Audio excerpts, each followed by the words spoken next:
100 Civics Questions 1 Easy Answers. 2008 version Civics Test. Part 331-45, U.S. Citizenship. Anne and Mark are once again at the dining table, ready for another study session. Mark has a notebook open this time, jotting down notes as they go through the questions. His confidence is growing, but he knows there's still more to cover before his citizenship test. All right, Mark, time for round 3. You've been doing great so far. Let's keep the momentum going with the next 15 questions.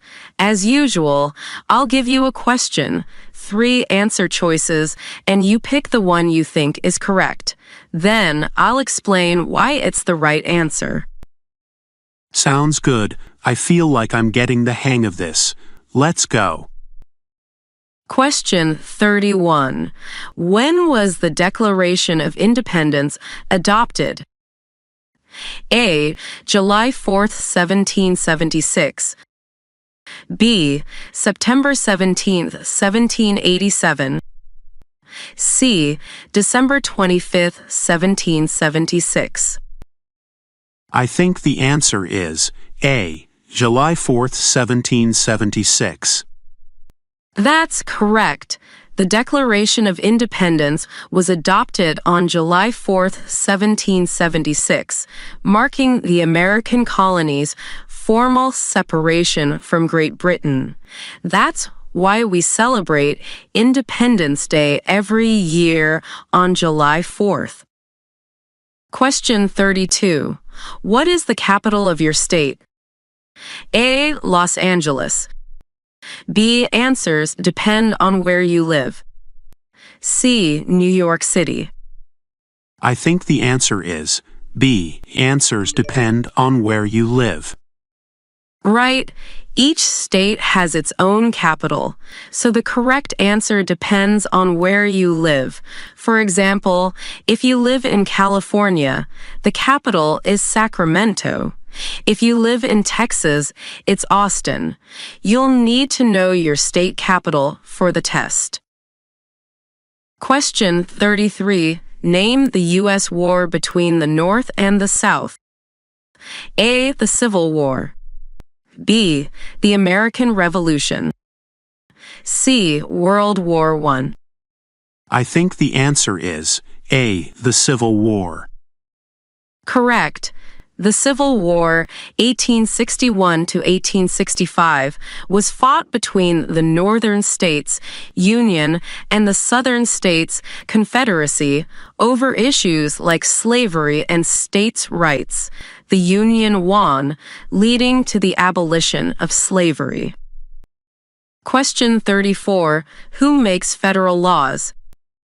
A. The President. B. Congress. C. The Supreme Court. I think the answer is B. Congress. That's right. Congress, which includes the Senate and the House of Representatives, is responsible for making federal laws. The President can sign or veto these laws, but only Congress can create them. Question 35. What did Martin Luther King Jr. do? A. Fought for civil rights. B. Discovered America. C. Wrote the Constitution. I think the answer is A. Fought for civil rights. Correct. Martin Luther King Jr. was a leader in the civil rights movement. He is best known for his role in fighting racial segregation and for his "I Have a Dream" speech, which called for racial equality. Question 36. Who is the father of our country? A. Abraham Lincoln. B. George Washington. C. Thomas Jefferson. I think the answer is B. George Washington. That's right.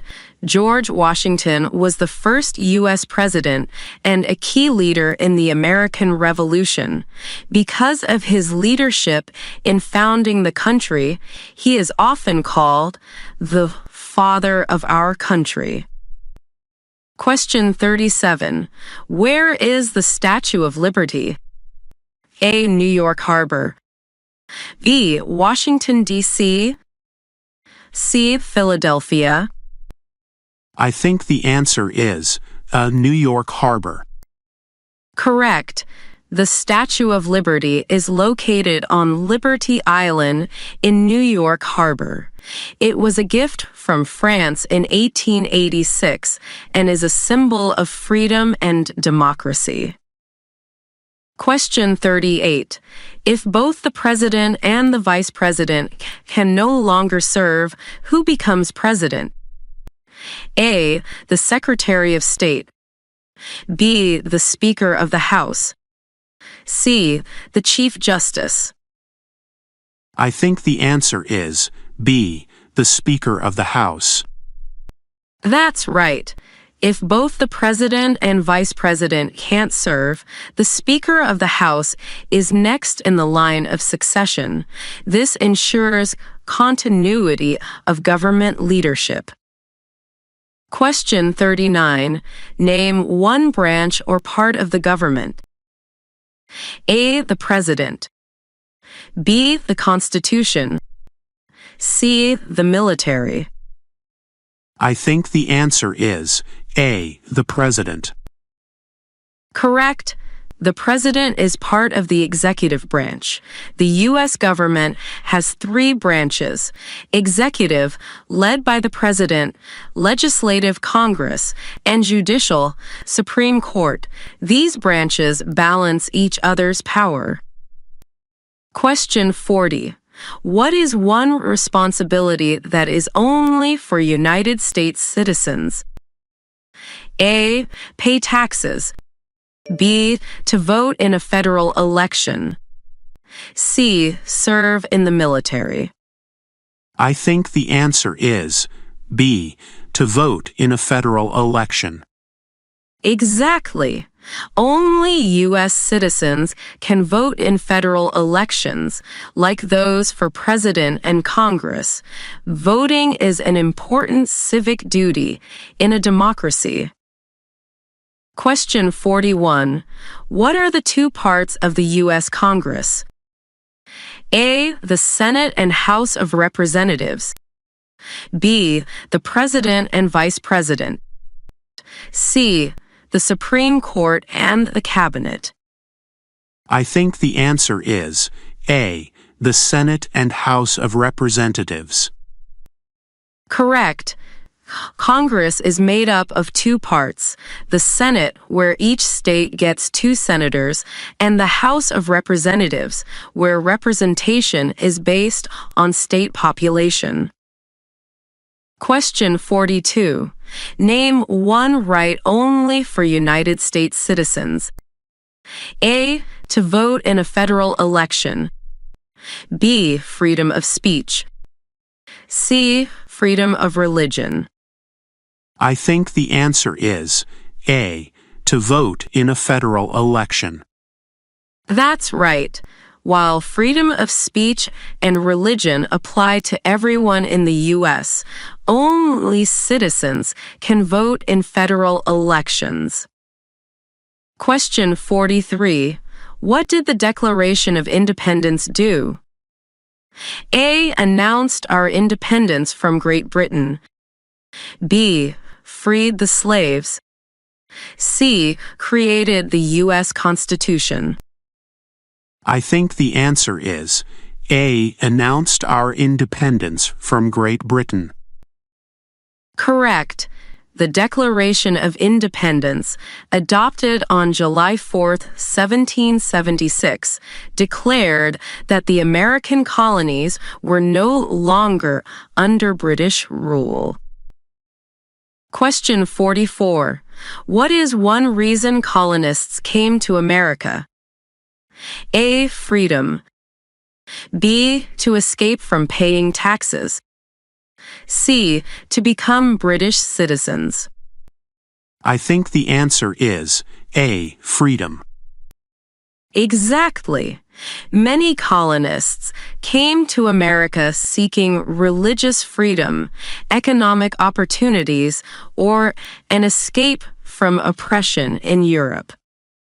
Question 45. Who does a U.S. Senator represent? A. The people of their state. B. Only the rich. C. Only the president. I think the answer is A. All people of the state. That's correct.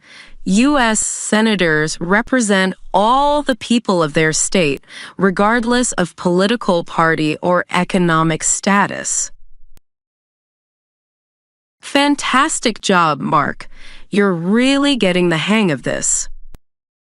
Thanks, Anne. I feel like I'm learning so much.